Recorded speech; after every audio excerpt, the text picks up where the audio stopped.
Fazei-me instrumento de vossa paz.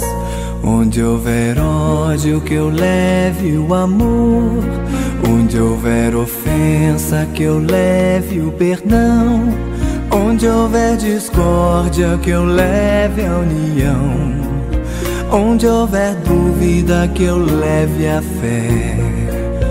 Onde houver erro, que eu leve a verdade. Onde houver desespero, que eu leve a esperança. Onde houver tristeza, que eu leve a alegria. Onde houver trevas, que eu leve a luz.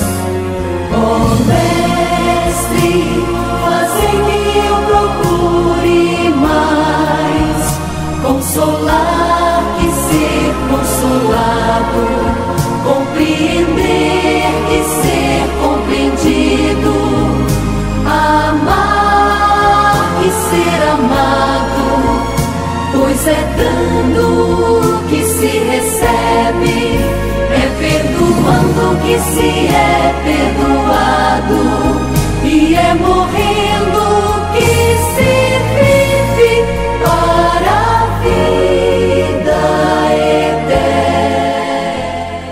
eterna. Sejam bem-vindas ao nosso momento franciscano. Já tô aqui, ó, na companhia dele, na companhia do nosso amigo Francisco.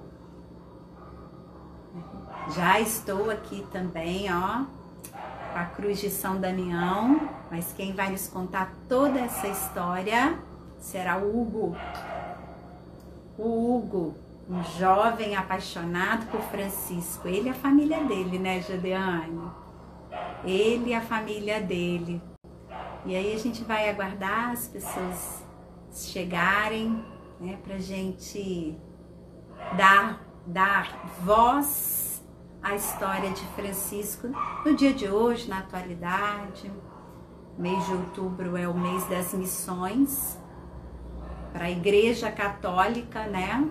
É o mês das missões. E ó, o Hugo já tá aqui, então já vou chamando o Hugo, que assim eu vou começando a bater um papo com o Hugo também. Tudo bem? Boa noite. Oi, Hugo, tudo bem? E você?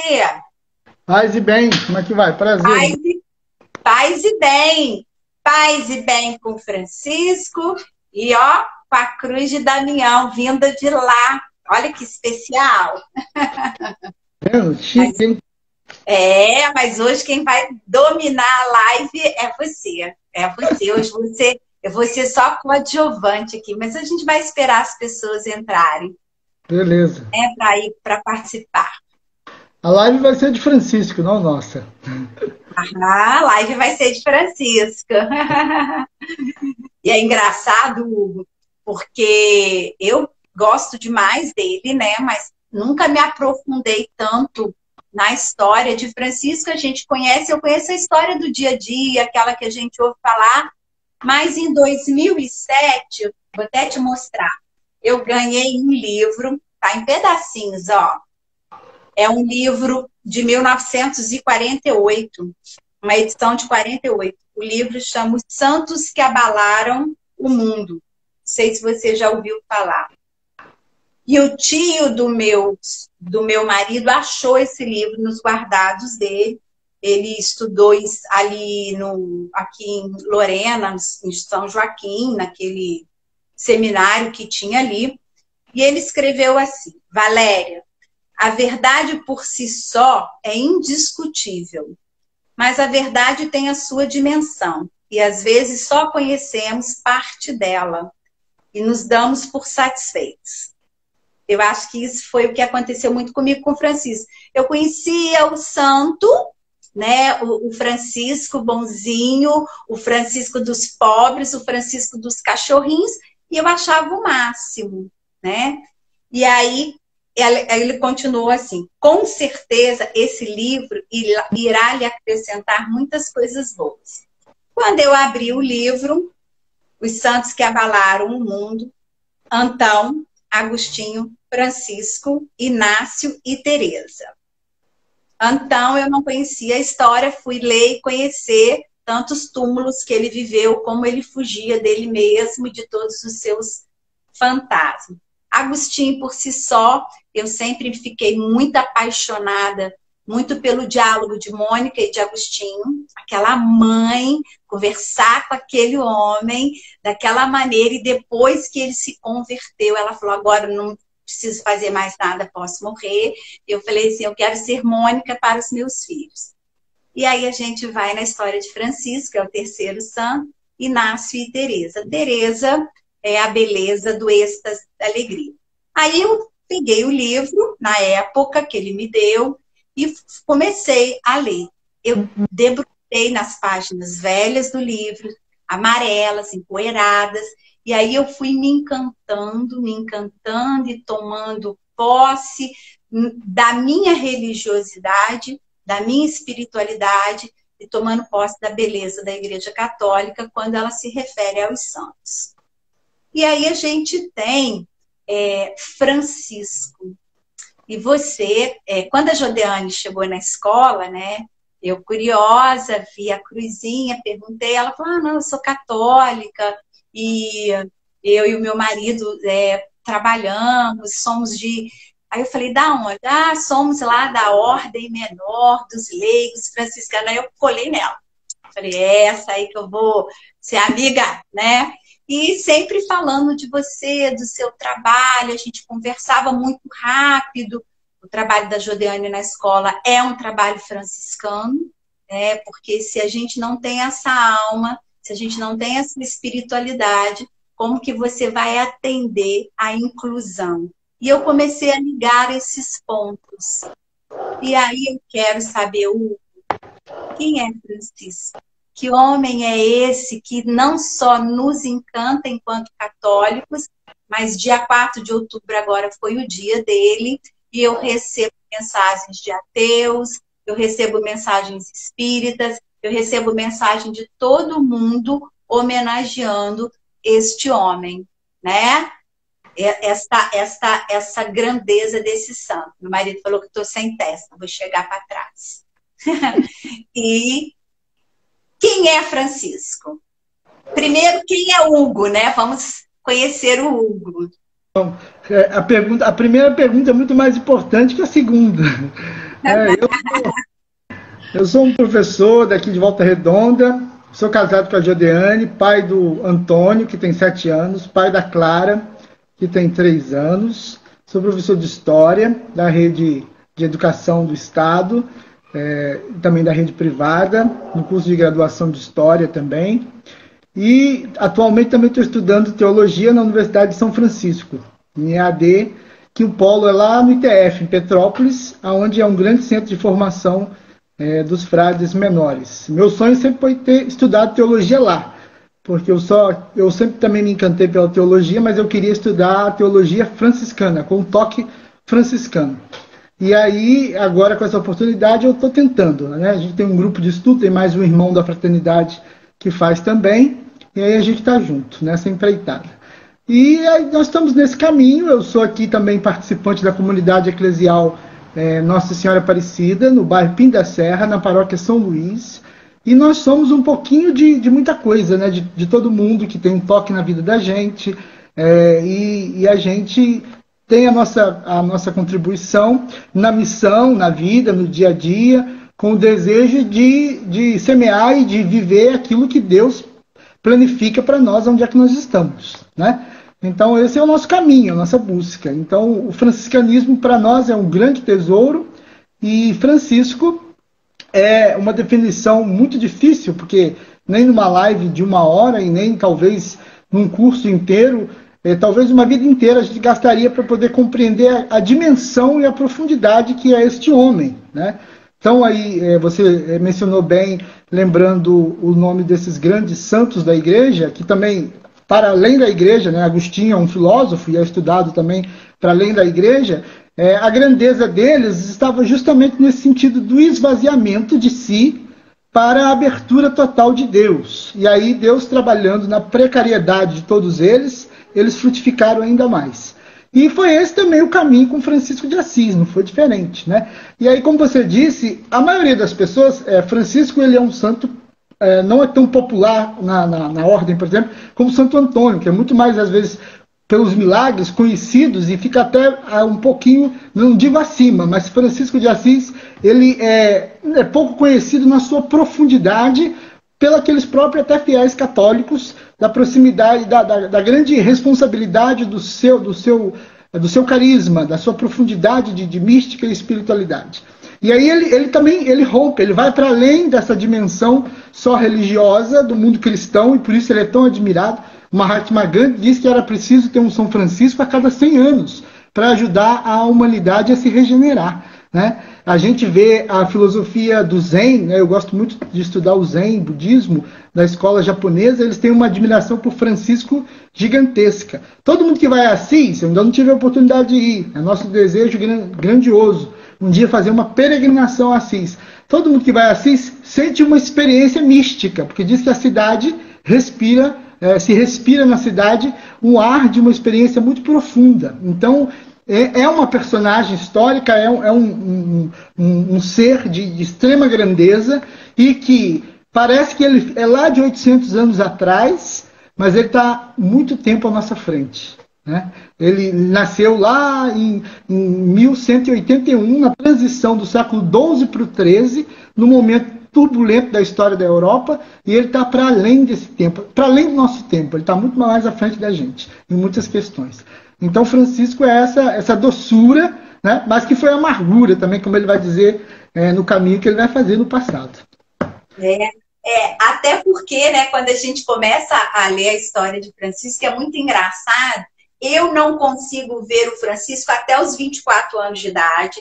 Ele comerciante, ele lá na loja do pai, ele festeiro, ele gastando, e aí, de repente, aos 25, ele se converte, porque ele vê que não era né, a questão da carreira militar, a questão das festas, não era o que Deus queria dele.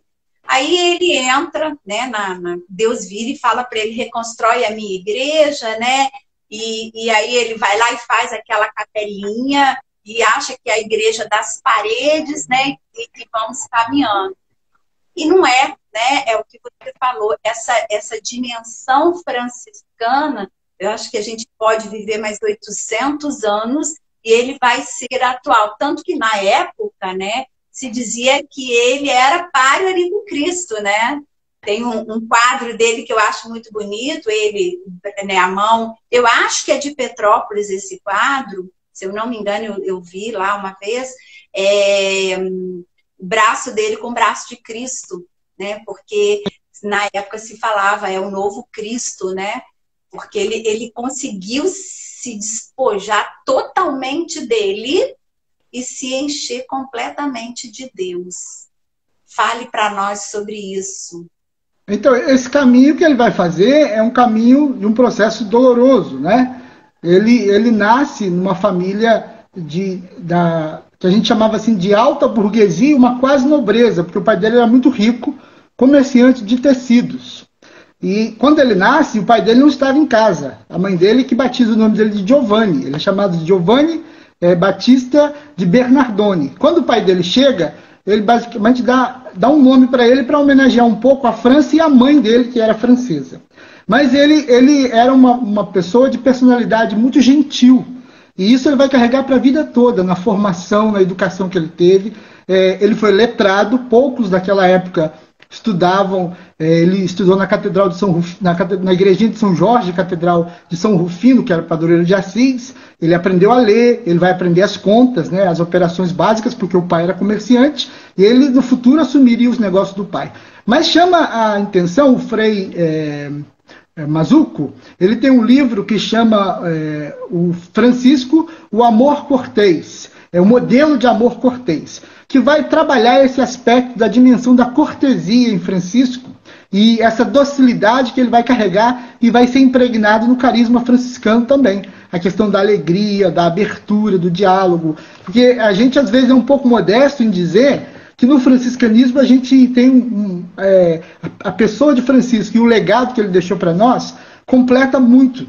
que a gente vai identificar na outra espiritualidade, que a gente vai identificar no outro que faz o caminho da abertura, no outro no processo da empatia, num projeto de um mundo novo. Tudo a gente vai identificar com Francisco de Assis. E isso ele vai herdar do berço, porque a mãe era francesa, cantava muitas canções de cavalaria para ele, e o sonho dele também era ser esse cavaleiro, né? Ele vai tentar 2 vezes a guerra. Ele vai tentar combater numa guerra de Assis com Perugia, ele é derrotado, vai ser preso, o pai dele vai buscar ele na cadeia, paga uma indenização para ele poder sair, a fiança, né? E ele volta, fica doente, mais ou menos até o ano de 1204, e aí uma vez ele vai tentar outra guerra, para entrar nas fileiras do exército do Papa contra o imperador da época que dominava a região, do Império Sacro Germânico, Frederico II. E aí, nessa da Batalha das Apúlias, ele vai ter um sonho muito místico, profundo na vida dele, onde ele vai ser levado a um grande palácio, nessa visão do sonho, e ele vai ouvir aquela voz: a quem você quer servir, ao servo ou ao Senhor? E aí ele vai responder ao Senhor. E vai abrir uma interrogação que ele vai levar para a vida toda, até para o seu último suspiro, que é: Senhor, que queres que eu faça? Né? É uma pergunta que nós fazemos também, que a gente se depara diante da missão, diante da grande intuição que a gente tem, né, do carisma, do desejo, da nossa sede de Deus, que foi o que buscou Francisco a vida inteira. Porque quando ele vai se debruçar sobre a busca de Deus, ele vai com muita intensidade. Ele vai se entregar profundamente. Então, São Boaventura, que é um dos biógrafos dele, vai dizer que a gente integra Francisco em 2 partes numa única parte. Aquela primeira parte, que é a busca total de Deus para cima, e ao mesmo tempo a busca do humano, a abertura do humano. Né? Ele vai se descobrindo cada vez mais que quanto mais se fazia um processo de humanização, mais o processo da divinização vai ficar forte. Por isso que ele vai ter muito significado na vida dele a questão da encarnação. Né? O Natal, a festa do Natal, a paixão do Senhor, a ideia de querer sentir. E ele vai ter essa experiência. Quando a gente celebrou há poucos dias, no dia 17 de setembro, foi uma grande festa franciscana também. Nós celebramos a festa das Chagas de São Francisco. Né? No Monte Verne, né? Dentro daquela quaresma de São Miguel, ele fazia muitas quaresmas por ano, porque buscava tanto essa intensidade dessa primeira pergunta dele, né? Senhor, que queres que eu faça? E isso ele vai ter resposta com um leproso. Quando ele encontra com um leproso no retorno dessa guerra, que ele teve esse sonho, ele volta e dá o beijo ao leproso, mas ele não tinha proximidade com os leprosos. Clara de Assis, que era nobre e que já desde pequenininha exercia um trabalho de caridade, ela era muito mais aberta aos pobres do que ele até. A gente olha para Francisco e acha que o aspecto mais marcante da vida dele é a questão da pobreza. É a pobreza, sim, mas ele vai fazer um casamento com essa pobreza. Isso vai demorar, vai ter um processo de enamoração. Né? Ele vai se apaixonar aos poucos por essa pobreza. Por isso que ele vai dizer que o que era amargo na minha vida vai me tornar doce, depois que eu me encontrei com um leproso. E aí ele vai continuar nessa busca, né? Buscando esse sentido, e vai na igrejinha de São Damião também, num outro momento, ter essa escuta, né? Exato. E esse episódio já ocorre depois da ruptura dele, porque aquele episódio que chama a atenção de muita gente também, né, do despimento dele, porque ele foi julgado. O pai dele não entendia essa ideia da loucura de Deus, né? São Paulo traz um pouco disso. Esses grandes santos que você citou também foram taxados num período por loucos, porque essa loucura de Deus que busca as interrogações, né, de muitas análises. Mas Francisco vai ser julgado em plena praça e vai ganhar refúgio no bispo Guido, que joga um manto sobre ele quando ele fica nu. Porque ele diz: tá bom, meu pai Pedro Bernardone, eu renego toda a minha herança, porque o pai dele estava reclamando: você ficou louco, você está distribuindo tudo para os pobres, está acabando com o nosso negócio. E aí, em praça pública, diante da Catedral de Assis, o bispo o protege. E aquilo tem um sentido muito forte, porque ele vai deixar a veste e a roupa velha e vai ganhar o quê? A roupa nova. Só que a roupa nova dele, para entrar na festa, aquela que Jesus fala no Evangelho, né? Para entrar nesse banquete tem que ter roupa, né? Só que a roupa dele não era aquela roupa dos nobres, aquela roupa glamurosa que chamava atenção, que inclusive ele jogou fora, né? Vai ser a roupa do saco de estopa que ele vai assumir como penitente. Depois ele vai para Gúbio, faz a experiência, tem até aquela passagem bonita do lobo. É o Francisco eremita, né? Porque a gente tem Francisco, primeiramente, eremita. Primeiro ele é um ermitão, né? Por isso que ele está vivendo essa experiência de Deus com ele. E aí é bonito que ele não se fechou só nele, ele abriu, porque ele começou a chamar a atenção de mais gente. E aí muita gente queria segui-lo. Quando você fez essa pergunta inicial, quem é Francisco? O Frei Maceu, nas passagens das fontes franciscanas, lá nos Fioretes, no capítulo 10, tem um texto muito bonito, porque o Frei Maceu olha para ele, vê aquele homem já, um período já da história passada, da vida dos dois, e vê aquele homem franzino, porque ele não tinha uma beleza atrativa, assim. Santa Clara tinha uma beleza. E aí o Frei Maceu pergunta exatamente isso para ele: Francisco, por que tantos correm a ti? Por que tantos a ti? Você com essa estatura baixa, né, fala um pouco para dentro, mas embora ele era alegre, ele era extrovertido, ele levou isso para a vida dele, daquela jovialidade que ele tinha dessa vida anterior, ele carregou para a vida inteira. Né? Ele cantava com as florestas, ele chorava nas cavernas, ele rezava, e esse é o sentido da integração. Hoje os cientistas que estão revelando tanta coisa aí, até da área da física quântica, chegando a essa conclusão que nós somos aquilo que a gente canta lá naquela música do Sino da Amazônia, tudo está interligado. Francisco já dizia isso lá no século XIII. Realmente tudo está interligado. E aí ele vai ver Deus nesse tudo. Meu Deus e meu tudo. Esse tudo é a totalidade de Deus. E aí vão associar ele a essa relação dele com o sagrado na criação. Para além da natureza. Ele vai ser chamado de um patrão da ecologia, porque tem gente que acha que o Francisco romântico é só o Francisco dos passarinhos, dos cachorrinhos, né? Aquele Francisco lá intacto que até atrai a atenção de muitos. E tem gente que às vezes quando se debruça com Francisco, na proposta dele, até vai embora. Fala assim, isso não dá para mim, porque...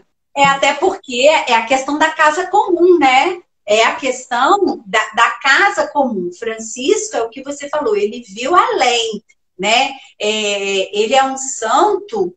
Você vê, eu me surpreendi quando eu descobri que o Francisco não se tornou padre, porque ele não quis, né? Ele achou que não era digno de ser padre. E aí eu falava assim, mas como que Francisco não pode ser padre, gente? Fundou as congregações, né?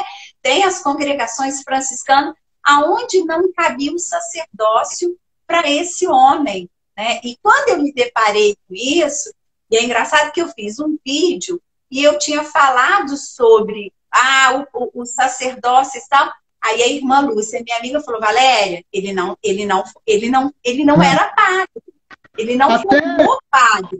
Algumas fontes querem afirmar, para trazer um pouco ele mais para o contexto do modelo clerical, de ter sido ordenado diácono, mas não há uma comprovação histórica sobre esse fato, né? Porque alguns autores retrataram ele de dalmática, proclamando o evangelho do Natal em Grécia, quando ele vai celebrar o Natal em Grécia, por isso que lá ele cria o presépio, e a gente brinca que o franciscanismo está em tudo, né? Em todo esse sentido, porque o mistério da encarnação era muito profundo.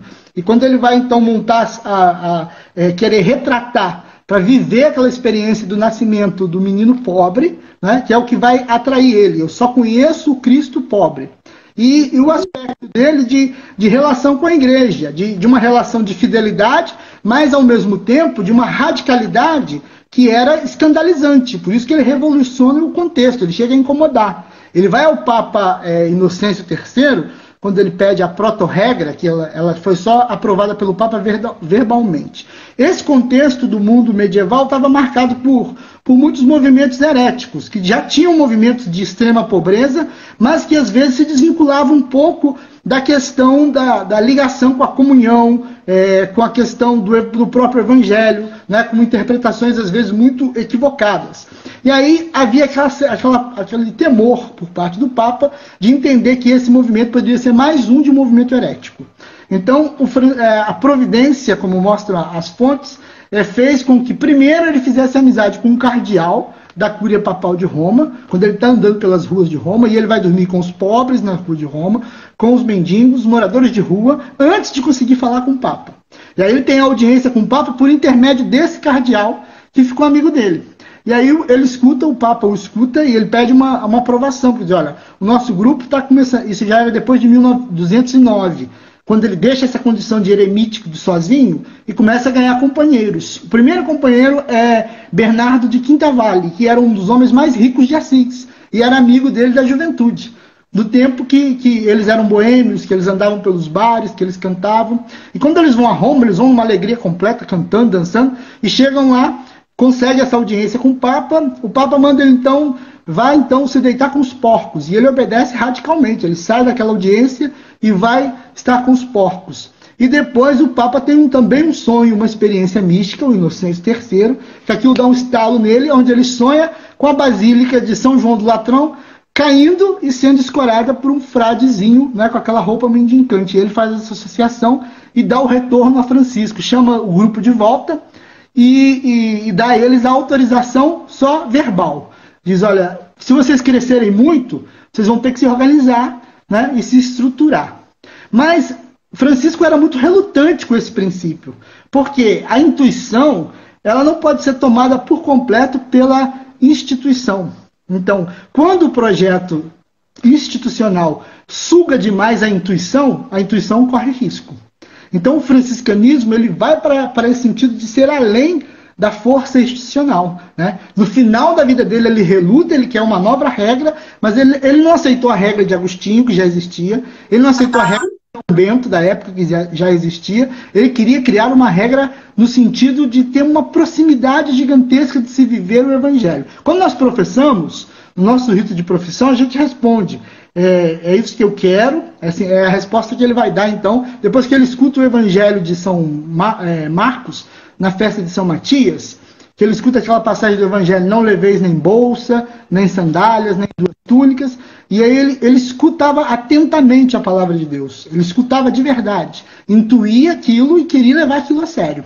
E aí ele vai responder isso, é isso que eu quero, é isso que eu procuro, acertei, é o insight dele, é isso que eu desejo de todo o meu coração. E é o que os frades respondem na profissão, nós também respondemos na nossa fórmula própria de leigos, né? As irmãs claristas, porque o movimento franciscano, ele tem as três ramificações principais, né? A primeira ordem, que é a ordem dos frades menores, né? Organizada pelos aqueles que observam e têm a vida em comunidade. Hoje são os frades menores, são os capuchinhos, os conventuais.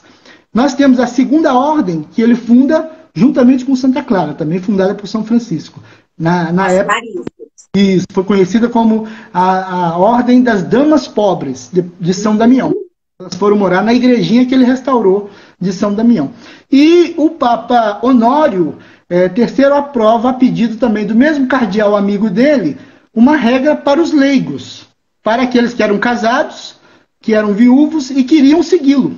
Mas não dava, por exemplo, quando ele conhece Lucchesi e Bonadonna, que são considerados os nossos primeiros leigos seguidores do movimento franciscano, os frades chegaram até a sugerir para ele, pega o Lucchesio, coloca ele num convento e põe a Bonadonna no mosteiro de Clarissa. Mas ele diz, não, vai separar o matrimônio, eles são casados. E aí ele vai então pedir ao Papa autorização para escrever uma regra, ele dita uma carta para nós, chamada Carta aos Fiéis, e aí essa carta passa a ser o prólogo da nossa regra, que ano que vem nós vamos comemorar 800 anos da chamada Ordem Terceira. Aí a Ordem Terceira, ela se divide em dois ramos. Os terceiros seculares, que somos nós, leigos, professores, advogados, políticos que estamos no mundo, e os regulares. As irmãs franciscanas do Amparo, por exemplo, as irmãs alcantarinas, elas são terceiras, que a regra delas é a mesma nossa, o prólogo. Só que é para que vivem em comunidades e vivem sobre uma regra de vida comunitária. E nós, leigos, vivemos no chamado mundo. O Concílio Vaticano II, depois do Papa Paulo VI, que faz a quarta reforma na nossa regra de seculares, de leigos, vai tirar o nome Ordem Terceira de São Francisco e vai substituir por Ordem Franciscana Secular, para dar mesmo esse aspecto que nós estamos aonde? Nós estamos no mundo. O nosso convento de transformação é no mundo. É na escola, na família, no trabalho. Aonde nós estamos, nós levamos o carisma franciscano. Às vezes indiscretamente, né? Como pode ter sido lá a sua experiência com a Jodeane, que de primeiro momento ela não quis te dizer que era uma franciscana. Mas você só vai perceber pelo testemunho. Porque Francisco disse isso para os frades. Vocês saem por aí, preguem o evangelho, mas se precisar, vocês usem as palavras. Porque às vezes a gente fala demais e age de menos. Né? E a ação de viver o cristianismo na sua essência, na sua verdade, é a pregação do Evangelho, né? E aí Francisco estava certo nesse sentido. Hugo, e eu não sei se a Jodeane te falou, mas eu estudei a vida inteira num colégio franciscano, né? Porque eu estudei no Asilo das Órfãs, depois eu fui para o Colégio Nossa Senhora do Amparo, com Fundação Siqueirana, mas Padre Siqueira trouxe, né, a ordem franciscana ali para dentro. Então, tem muita coisa em mim que, quando eu começo a estudar a vida dos santos, e eu estou, assim, muito apaixonada, e essa quarentena tem me ajudado a ver os santos dessa forma, eu estou impressionada com a história de Santo Antão. Eu leio e releio Santo Antão, porque eu falo, gente, como é que pode ter ficado lá? Sabe, aquelas coisas assim.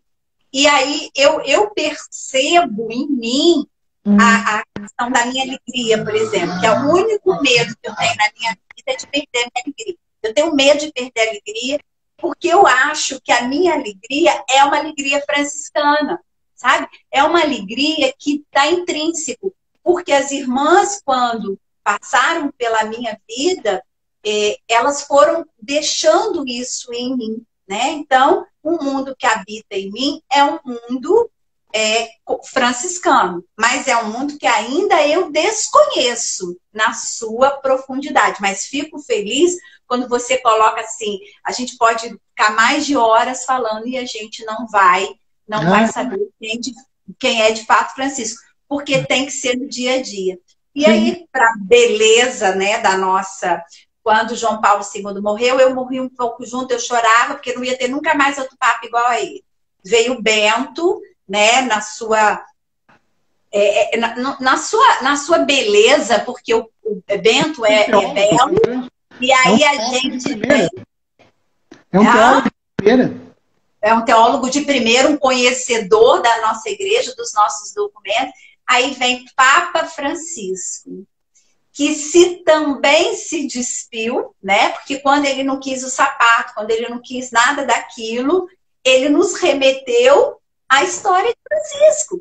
Ele nos levou a exatamente aquilo que a gente precisava, de reconstruir novamente. Então, agora eu quero saber de você, porque as pessoas precisam entender. Essa live vai ser salva, vai ser editada, eu vou pôr no canal, depois a gente vai distribuir para o mundo. O que é mística, o que é espiritualidade, dentro do franciscanismo. Olha, o sentido da mística é a total profundidade diante do mistério, né? E diante do mistério, que o mistério que a gente chama de Deus, mas as outras forças, as outras espiritualidades também têm a sua afirmação sobre essa experiência, a resposta para todos os místicos, e cristãos ou não cristãos, vai ser sempre a busca dessa profundidade do silêncio. Porque diante do mistério não cabe a pergunta, cabe o silêncio, a contemplação e a interiorização desse sentido que volta para nossas fragilidades, para a nossa própria humanidade. E aí a espiritualidade vai ser a nossa vivência conforme o Espírito. A nossa vida conforme o Espírito. Qual é a espiritualidade de Francisco? A espiritualidade cristã. A espiritualidade de Jesus, encarnado plenamente, com todo o seu sentido. Francisco só foi Francisco porque ele entendeu plenamente a radicalização da proposta do Evangelho. E aí ele vai viver conforme o Espírito do Evangelho. E aí a gente chama de espiritualidade franciscana. Mas o que é a espiritualidade franciscana? É a espiritualidade evangélica. É a espiritualidade da vivência do Evangelho no nosso cotidiano. Né? É a busca desse espírito, o espírito do bem-fazejo, o espírito do bem comum, o espírito da justiça, o espírito da empatia. Isso é a espiritualidade. E Francisco vai intuir isso sempre, em todo momento. Ele vai perceber que quanto mais ele se aproximava dessa humanização, ele vai se aproximar desse Cristo. E por isso ele foi chamado de Walter Christi, o outro Cristo. Né? Que o Jacques Le Goff, que é um historiador francês que faz uma biografia sobre São Francisco, ele chama Francisco de homem do milênio. Né? Ele vai chamar ele dos maiores depois do cristianismo. O Leonardo Boff sempre usa uma expressão muito bonita, que Francisco é o primeiro depois do único. O único Jesus. O primeiro depois do único. Né? Essa máxima é um arquétipo, ele é um modelo. E aí, a espiritualidade franciscana é toda essa conjugação, né, dessa força conforme esse espírito. O Papa Francisco, quando ele assume o nome de Francisco, ele reporta, né, para todo o pontificado dele, para o magistério, a personalidade franciscana. Muita gente no início, quando ele foi eleito, fez a confusão achando que ele estava escolhendo esse nome por causa de Francisco Xavier, que foi um grande missionário jesuíta.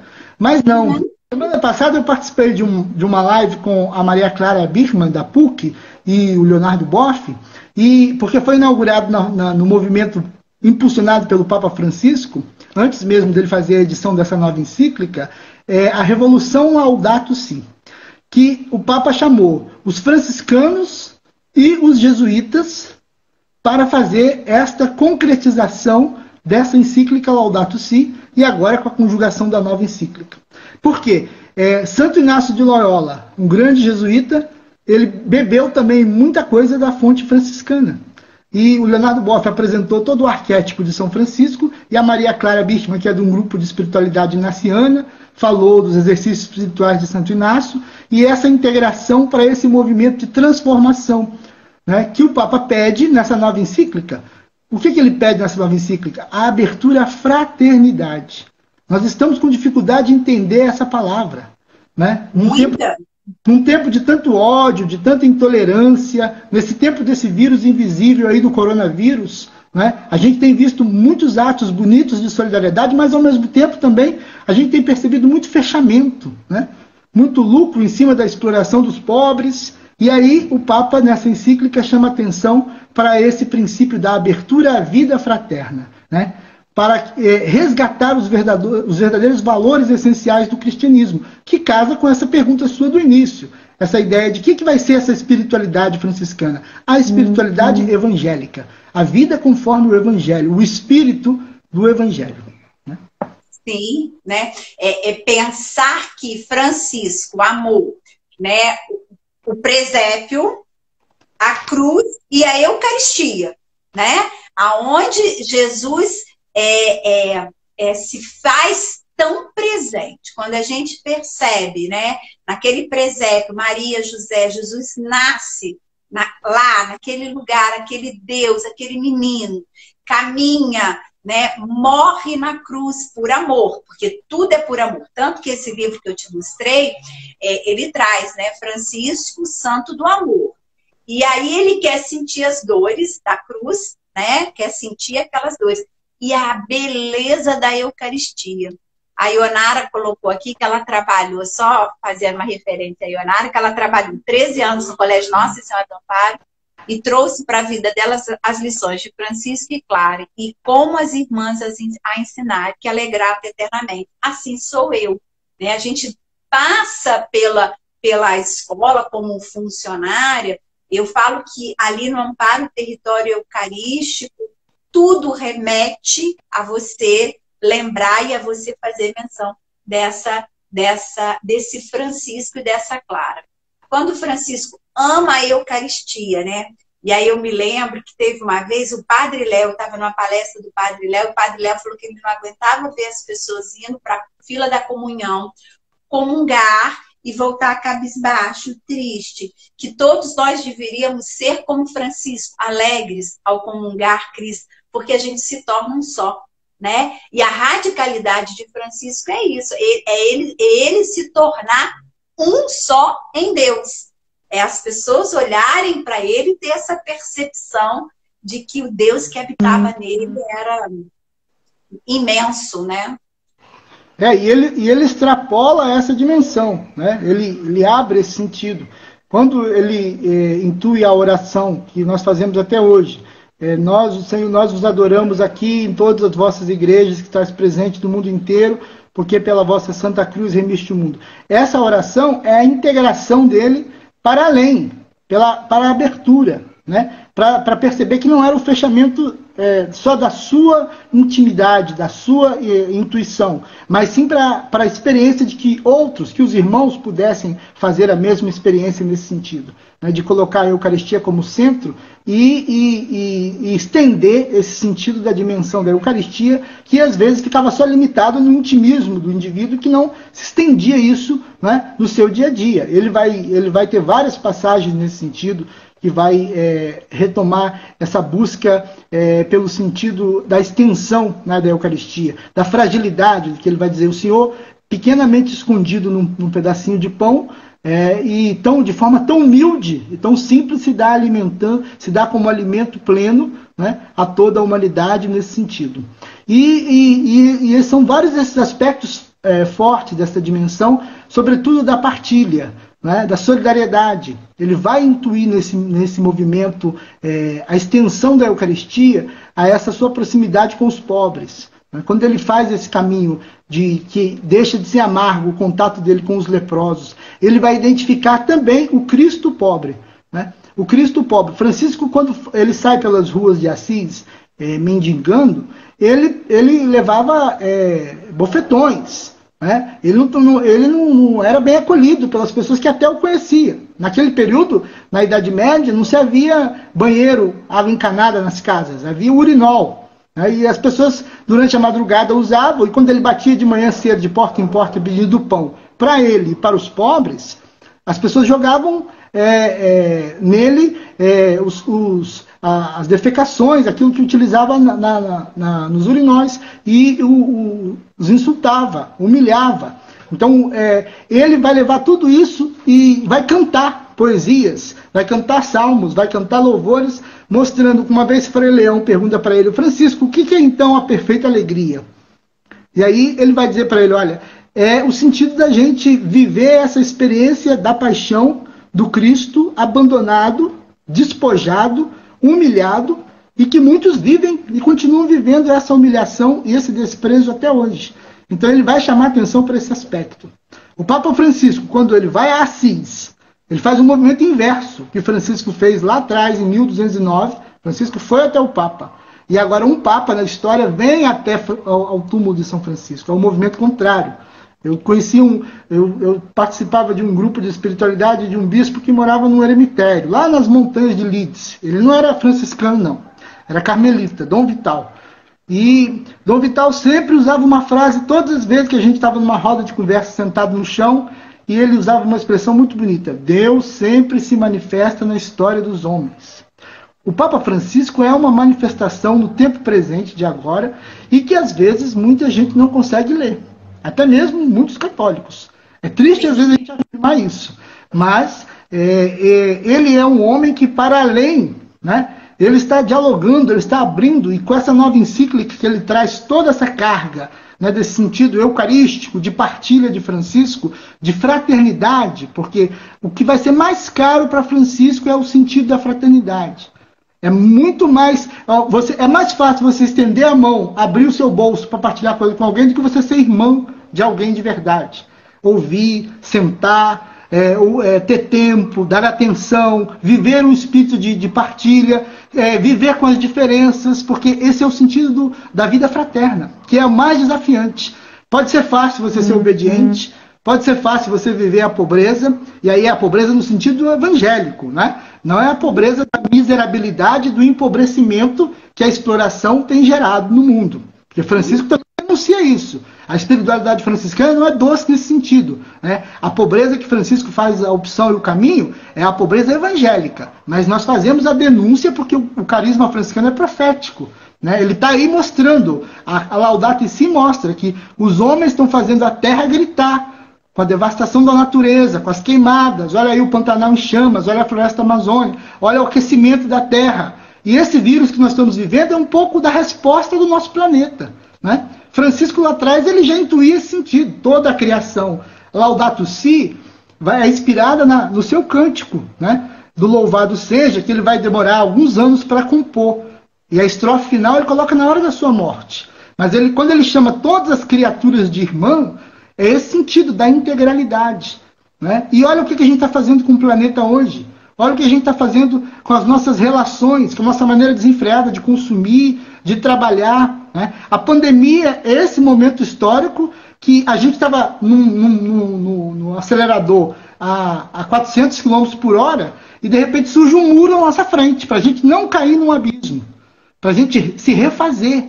E o Papa, quando ele vem com esse presente, que é a nova encíclica sobre a fraternidade, é uma experiência, é um presente que ele nos está dando para a gente reconstruir os nossos laços de fraternidade. Cristãos com não cristãos, com os ateus, com as outras religiões, né? Nas novas relações, estabelecer novos modelos para a gente ter um mundo diferente para a geração que vem aí e para a gente não desaparecer, né? Como humanidade. E Francisco intuiu tudo isso lá atrás.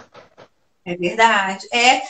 Viver como irmãos, né? Enxergar no outro o Cristo que habita nele e acolher, é o que você falou. Às vezes a gente tem a confusão de que Francisco é pobre e a gente tem que ser miserável.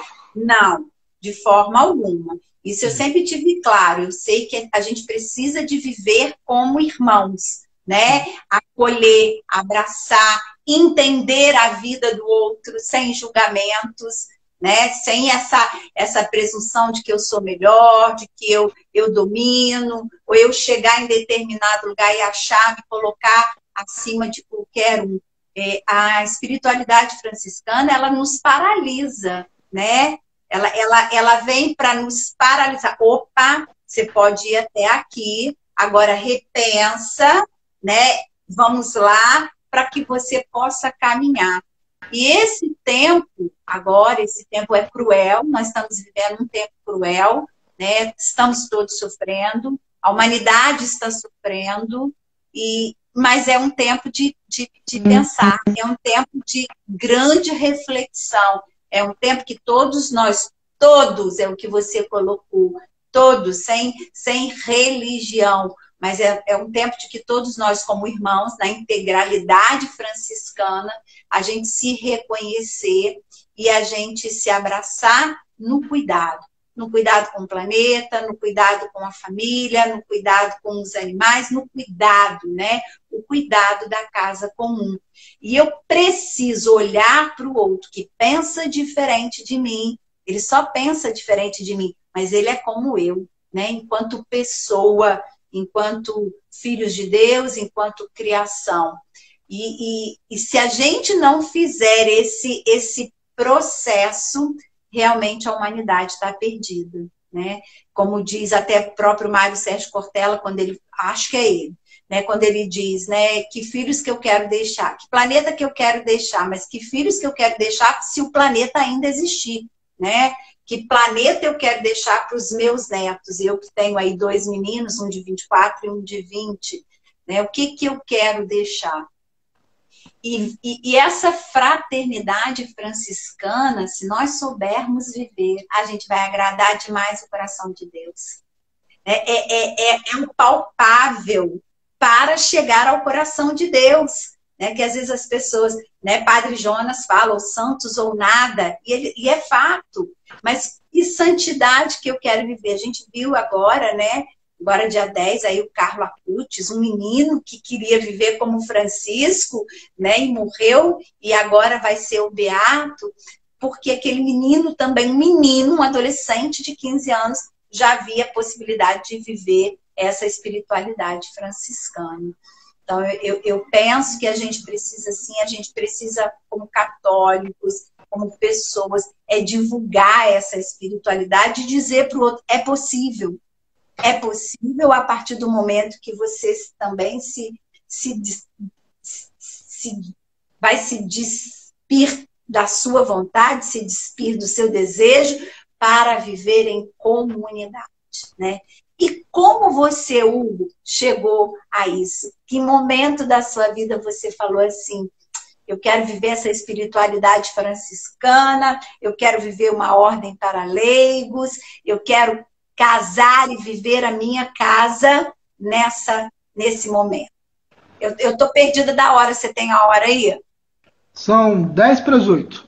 Temos 10... Então, temos 10 minutos aí para você agora contar o seu amor franciscano. essa busca, né, desde de jovem, a gente, com experiências, porque a gente é um pouquinho, como eu disse no início, todo mundo que passa pela vida da gente deixa um pouquinho de si, né? Então eu tive muitas experiências aqui desde jovem. Eu nasci muito próximo aqui à casa de Dom Valdir Calheiros, inclusive hoje eu moro na rua que ele morava antes, que hoje é um seminário. E eu tinha muita proximidade com ele, a gente brincava na casa dele, andava com ele de carro, e ele era muito simples, né? Ele tinha uma vida bem, bem simples.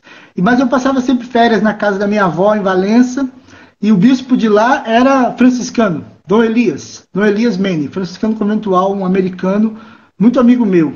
E ele foi sempre uma inspiração, porque no tempo de juventude, de grupo de jovens que a gente participava lá, a gente sempre cantava muitas canções franciscanas. Dom Elias falava de Francisco e o coração da gente enchia de alegria. Então, eu intuindo esse desejo, é a vocação franciscana que vai nascendo, mas a gente vai passando pelas experiências e conhecendo, né, projetos e percebendo os sinais que a gente vai tendo junto de Deus, junto desse caminho, da missão, e a gente vai assumindo. Na família também, quando eu conheci a Jodeane, também no grupo jovem, depois do casamento, eu então fiz essa busca de já me aproximar do movimento da Ordem Franciscana Secular, que era propriamente para leigos, né, para essa condição. Eu já sabia da existência dela, correspondia com... Aqui em Volta Redonda não tinha, na Diocese não tinha. Eu fiz, então, comunicado com o pessoal do Regional do Rio de Janeiro, e aí nasceu aqui, veio uma formadora, o conselho que a gente é organizado, a conselho local da fraternidade, a conselho regional, nível de organização regional, e nível de organização nacional e internacional. Inclusive, o nosso ministro-geral, que é um croata, ele estava com o Papa Francisco sábado, o representante da Ordem Franciscana Secular do mundo, né, do Conselho Internacional. E aí nós começamos no movimento aqui desde 2009. Quando foi 2013, nós fizemos a nossa profissão. Jodeane também fez o mesmo processo, o mesmo caminho, por livre vontade, não por forçação de barra, por influência, né, por esse sentido do desejo. E a gente foi construindo sempre a nossa relação, o nosso matrimônio, né, nessa busca comum de querer olhar para a mesma direção e complementando, né, esse sentido da vida a dois. Depois chegaram os filhos, também entrando nesse mesmo processo. E a fraternidade é o nosso porto seguro, né? Não tem franciscanismo sem irmãos, porque não adianta achar que você vai ter o carisma franciscano para você, e não tem sentido nenhum. Se não tiver a fraternidade, é a fraternidade que é a nossa escola de formação, as dificuldades que a fraternidade tem, que os irmãos têm, na nossa condição de leigos, seculares. Nós temos muitas situações onde a gente fomos ali experimentados mesmo, se a gente queria realmente viver o carisma, né? Começou com um grupo grande, muitos foram identificando e foram vendo que não era aquele o seu caminho, não era aquele o seu desejo, foram deixando também outros casais que no início se encantaram, foram deixando, e aí hoje nós somos um grupo, né? É um grupo pequeno aqui em Volta Redonda, mas nós vivemos de forma bem simples, a paróquia nos acolhe, mas ela não tem nenhuma ligação institucional com a vida de pastoral, porque a Ordem Franciscana Secular não é uma pastoral, um movimento. E todo mundo pergunta, o que vocês fazem? Aí a gente responde, olha, a gente tenta ser fraterno, né? A gente já faz o que a gente faz no dia a dia, só que como que a gente faz? A maneira de São Francisco de Assis, no segmento do Evangelho. Então é nessa busca, né? E nós temos franciscanos seculares também no mundo da política, nós temos franciscanos seculares em vários outros organismos, na justiça, né? O Papa João XXIII, ele era franciscano secular, porque tem os seculares também da vida diocesana, que professam a nossa regra, né? Dom Helder Câmara era franciscano secular, a Zilda Arnes, que fundou a Pastoral da Criança, irmã de um grande franciscano, o cardeal Arnes, também era franciscana secular, né? Então nós temos grandes personalidades, mas também anônimos. Você estava falando aí da questão da santidade. A vida franciscana na UFS é uma escola de santidade, porque o que nos faz santo é o batismo, né? A graça do batismo é a bondade de Deus que nos chama a essa santidade, chama todo mundo, basta a gente se esforçar nesse sentido e nesse desejo dessa graça. E quantos irmãos e irmãs que não estão nos altares, né? Mas que tem uma vida perfeitamente evangélica, de partilha, de proximidade, de amor, de fraternidade, e que vive esse espírito da santidade, graças a essa intuição de Francisco de Assis, que não foi egoísta e que partilhou isso com todo mundo. Amém. E é mesmo. Fantástico, fantástico. Olha, eu quero dizer que vai ficar aqui um gostinho de quero mais. Vou querer tomar café aí agora. Comecei com a Juliane, porque você me deu uma aula aqui. Estou babando. Tenho certeza que quem entrou aqui também ficou. Você já foi muito elogiada, a Emiliana falou, nossa, com o Hugo, não sei quem falou, nossa, com o Hugo, eu falei, gente, que coisa boa. Eu quero agradecer o seu tempo, a sua disponibilidade, né? É muita propriedade, porque você é um professor de história, é um teólogo, e a gente, né, beber da mesma fonte. Eu sou apaixonada, volto a dizer para você, pela vida dos santos, tenho estudado, me aproximado, fico feliz quando, dia 1º, a gente comemora Santa Teresinha, e é tão pequena, né? E aí ela lá no leito de morte, 2 freiras, fala o que a madre vai falar dela, né? E isso me falou, gente, olha que delícia, às vezes a gente fica tão preocupado com o que o outro vai falar, não tinha nada a falar de Santa Teresinha, né? Nem o que a madre ia escrever lá sobre Santa Teresinha, porque ela fez mais barulho, né, ela chegasse ao céu. Então, os nossos santos, os modelos de santo, e a igreja é sábia nisso, é nos mostrar isso, nos mostrar que pessoas podem viver a fraternidade, podem viver com pouco, pode ajudar a muitos, como Irmã Dulce, como... e a gente vai aí passeando pela vida dos santos. Irmã Dulce também foi franciscana secular. A Irmã Dulce, também foi. Eu li, eu estava tão preocupada que eu ia conversar com você que eu fui estudar, entendeu? Eu falei, gente do céu! Mas olha, Hugo, parabéns pela família que você tem. A Jodeane é incrível no sentido do trabalho que ela desenvolve lá na escola, o carinho que ela tem com os filhos de vocês, né? Eu participo de longe e eu sei o carinho e o cuidado que ela tem com a família, com a casa comum dela, a esposa que ela é. Tenho certeza que o caminho que vocês fazem é um caminho que agrada muito a Deus, e eu deixo aqui, você pode fechar. Eu só tenho a agradecer e quero te conhecer pessoalmente. Eu também agradeço, primeiramente, né? Foi um prazer conhecê-la. Nós nos conhecemos aqui, né, numa live. Nunca tínhamos tido a oportunidade de estar pessoalmente, assim, né? Agradeço essa oportunidade. É sempre bom a gente partilhar, né? É uma partilha sobre São Francisco, porque ele mesmo dizia todo final de dia, né, para mostrar essa ideia de que a gente não sabe nada, a gente não está pronto, a gente só vai estar pleno quando a gente olhar na face a face de Deus, é Ele que nos completa, né? São Francisco dizia, olha, para os frades, cansados, já meio quase cego, sem aguentar falar direito, falava, irmãos, vamos seguir em frente. Vamos recomeçar tudo de novo, porque até agora pouco ou nada fizemos. Olha, depois de uma vida toda, até agora pouco ou nada fizemos, né? E a gente faz um pouquinho assim, e não por nossos méritos, mas é pela graça de Deus, é Ele que nos dá os dons, é Ele que nos chama, né? E a gente põe a serviço, a partilha, para abertura, e eu sou grato muito a Deus nesse sentido. Aqui a família, a nossa família, a gente reza isso sempre para a gente ser esse sinal de presença, de esperança, de acolhida, para que os caídos, para que os tristes, para aqueles que estão sem esperança, tenham um pouco de ânimo quando tenham uma proximidade com a gente, tenham uma presença com a gente. É esse o nosso desejo. Então eu agradeço aqui essa experiência. Podemos terminar pedindo então a bênção de São Francisco, né? A bênção que ele sempre gostava de dar, de rezar, que era a bênção de Arão, e Frei Leão, ele escreve Frei Leão. Frei Leão era uma espécie de um secretário que ele tinha, né? E depois que ele dava essa bênção, ele desenhava um tauzinho vermelho, né? Tem nas cavernas lá. E a gente pede que essa bênção, então, né? A bênção que é Deus que dá, né? Não somos nós, né? E que Ele nos abençoe, que Deus nos abençoe e nos guarde, que Ele nos mostre a sua face, tenha misericórdia de nós, volte para nós o seu olhar e nos dê a sua paz. A paz de Deus que vem, a paz de Deus que é justiça, a paz de Deus que é fraternidade, que é integridade, que é o perfeito louvor. Né? Que a gente receba essa paz e todos aqueles que estão nos acompanhando aqui também, né? Recebam as nossas saudações de paz e bem, né? Desse espírito doce que é o espírito de Francisco. Um abraço para todos, um abraço para você, Valéria. Um abraço para todos, um abraço.